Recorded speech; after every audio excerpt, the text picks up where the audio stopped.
नमस्कार। City news के किस्सा गोई इस कार्यक्रम में आपका स्वागत है। इसमें हम सच्ची कहानियों पर आधारित कहानी आपको बताते हैं। 2 दिन पहले अमरावती के स्वस्तिक नगर में एक बुजुर्ग दंपत्ति इस हालत में थे, वो हमने बताई। उस कहानी को सुनकर कई लोगों ने प्रतिक्रिया दी, कई लोगों ने अपने किस्से भी बताए कि उनके साथ भी क्या हुआ। ऐसे कुछ चुनिंदा लोगों की बातें मैं आप तक रखना चाहूंगा इस माध्यम से। यह कहानी आपकी भी हो सकती है, आपके घर की भी हो सकती है, आपके परिवार की भी हो सकती है। हर कोई लगता है कि इस कहानी का पात्र है। कई लोगों के साथ ऐसी घटनाएं हो जाती है।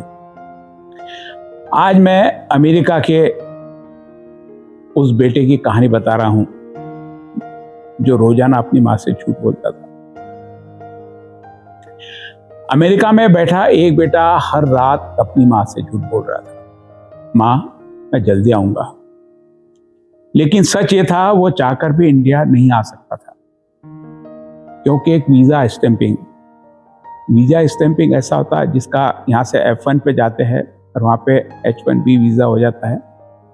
तो उसको कंफर्म करने के लिए इंडिया आकर स्टैंपिंग करानी पड़ती, तभी आप इंडिया में बाद में आ जा सकते। जब तक वो स्टैंपिंग नहीं होती आप इंडिया में नहीं आ सकते। ये H1B वीज़ा के बाद की प्रोसेस है।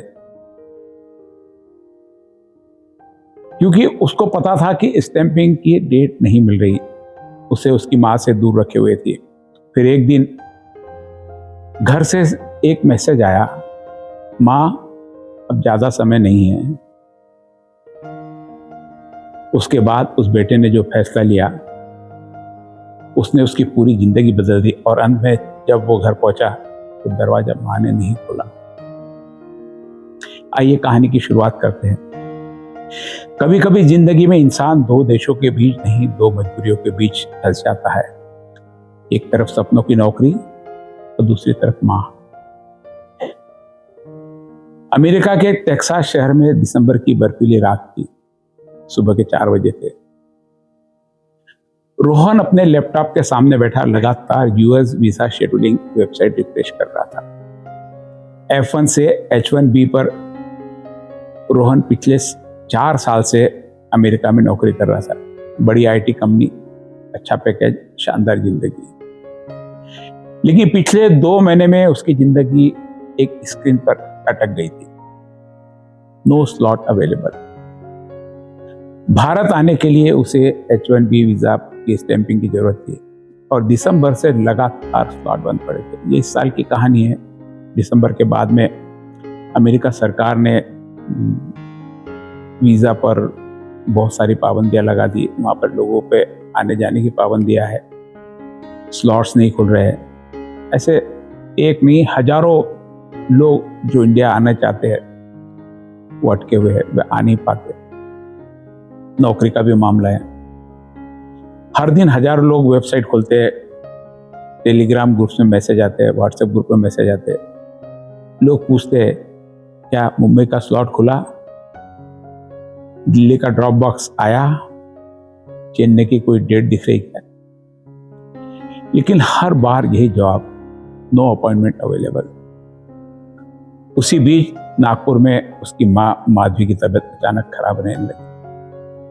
पहले मामूली कमजोरी लगी, फिर टेस्ट हुए, फिर रिपोर्ट आई स्टेज 3 कैंसर। रोहन के पैरों तले जमीन खिसक गई। उसने उस रात माँ को वीडियो कॉल किया। माँ ने हमेशा की तरह मुस्कुराते हुए कहा, अरे कुछ नहीं हुआ रे, डॉक्टर लोग ज्यादा डराते हैं। हर माँ कहीं भी अपने बच्चों को किसी भी तकलीफ में देखना नहीं चाहती, लेकिन पीछे पापा की सूजी हुई आंखें सब सच बता रही थी। रोहन हर दिन स्लॉट ढूंढता, ऑफिस में मीटिंग करता, रात में रोता, फिर सुबह वेबसाइट रिफ्रेश करता। उसकी माँ की कीमोथेरेपी शुरू हो चुकी थी। बाल झड़ने लगे थे, लेकिन हर वीडियो कॉल पर वो सिर पर दुपट्टा बांध कर हंसती थी। देख, मैं बिल्कुल ठीक हूं, तू नौकरी पर ध्यान दे। एक रात मां ने अचानक पूछा, रोहन तू आएगा ना?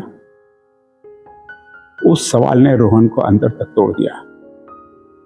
उसने झूठ बोल दिया, बस मां, अगले महीने की टिकट कर रहा हूं। लेकिन उसे पता था अगर वो इंडिया आया और स्टैंपिंग नहीं हुई तो वापस अमेरिका लौटना मुश्किल हो जा सकता है। उसके मैनेजर ने भी साफ कहा, अगर ज्यादा लंबी छुट्टी हुई तो प्रोजेक्ट किसी और को देना पड़ेगा। रोहन दो दुनिया के बीच में फंस गया था, एक तरफ करोड़ों की नौकरी, दूसरी तरफ मां। और सबसे दर्दनाक बात यह थी, वो चाहकर भी अपनी मां के पास नहीं जा पा रहा था। जनवरी निकल गया, फरवरी भी निकल गया। अब मां की आवाज बदलने लगी थी और अब वो वीडियो कॉल पर ज्यादा नहीं बोल पाती थी। एक दिन मैसेज आया, मां ने आज खाना नहीं खाया। रोहन ऑफिस के वॉशरूम में जाकर फूट फूट कर रोया। उस रात उसने फैसला लिया, अब जो होगा देखा जाएगा, मैं घर जा रहा हूं। उसने तुरंत रिजाइन डाल दिया। सहकर्मी बोले, तू पागल है क्या, इतनी बड़ी नौकरी? लेकिन उस समय रोहन सिर्फ बेटा था। उसने फ्लाइट बुक की, 36 घंटे का सफर करके वो नागपुर पहुंचा था।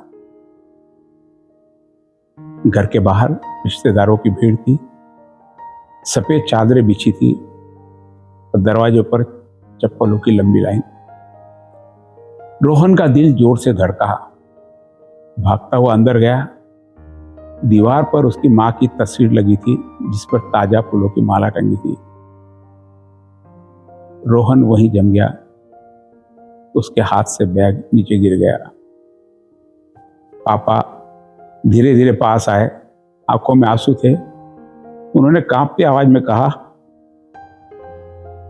वो आखिरी समय तक दरवाजे की तरफ देखती रही, बोलती रही, मेरा रोहन आएगा। रोहन तस्वीर के पास बैठ गया। उसने मां की फोटो पकड़ लिया और पहली बार जिंदगी में ऐसा रोया जैसे कोई छोटा बच्चा रोता है। मां देख, मैं आ गया, देखो मां, मैं छोड़कर आ गया। लेकिन इस बार स्क्रीन पर कोई मुस्कुराता चेहरा नहीं था। कुछ दिन बाद कंपनी का मैसेज आया, your employment has been terminated. Your employment has been officially terminated. Rohan देर तक उस मेल को देखता रहा। धीरे से मोबाइल बंद कर दिया। उसकी नौकरी भी चली गई और मां भी। उस रात उसने अपनी मां की तस्वीर के सामने बैठकर सिर्फ एक बात कही, काश जिंदगी में सबसे मुश्किल चीज वीजा नहीं वक्त होता तो मैं थोड़ा पहले आ जाता। और यही इस कहानी का सबसे बड़ा सवाल है, क्या हजारों किलोमीटर दूर परिवार से दूर काम कर रहे भारतीय सिर्फ एक वीजा स्टेटस बनकर रह गए? भारत सरकार को अमेरिका से इस विषय पर गंभीर बातचीत करनी चाहिए ताकि H1B और अन्य वीजा पर काम कर रहे उन लोगों को इमरजेंसी परिस्थितियों में स्टैंपिंग और ट्रेवल की विशेष अनुमति मिल सके, जो अपने परिवार के अंतिम समय भी घर नहीं पहुंच पा रहे। क्योंकि नौकरी दोबारा मिल सकती है, लेकिन मां दोबारा नहीं मिलती।